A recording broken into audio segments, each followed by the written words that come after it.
Fried chicken pulao. చల్లగా ఉందని chicken తినాలని చిన్న కోరిక చిగురించిందంటండి.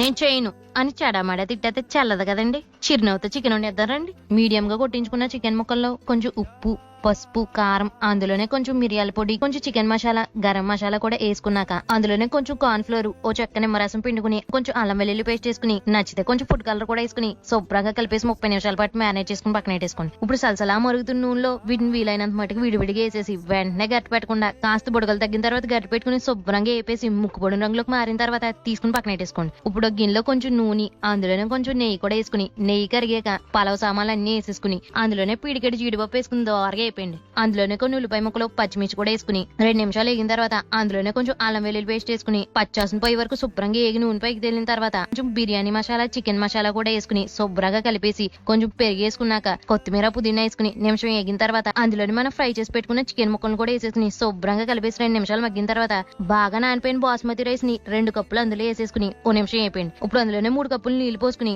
అందులో కొంచెం ఉప్పు వేసుకుని శుభ్రంగా కలిపేసుకుని మూత పెట్టి దాని మీద బరువు పెట్టుకుని 15 నిమిషాల పాటు మీడియం ఫ్లేమ్ లో అలా వదిలేండి. తర్వాత మూత తీసి నీరంతా ఎగిరిపోయి మెతుకుడిగిన తర్వాత ఆకన మళ్ళీ కొంచెం కొత్తిమీర జల్లుకుని వేడి వేడి పలావని చికెన్ ముక్కలతో పాటు తవ్వుకుని తింటే ఉంటదండి. చిరుజల్లులా చిగురించి చెరువులా మారిన చినుకుల్లో చిన్న పిల్లలా చిందేసినట్టు ఉంటదండి. నచ్చితే కనుక లైక్ చేసి ఫాలో చేసండి. నచ్చితే కనుక లైక్ చేసి సబ్స్క్రైబ్ చేసుకోండి.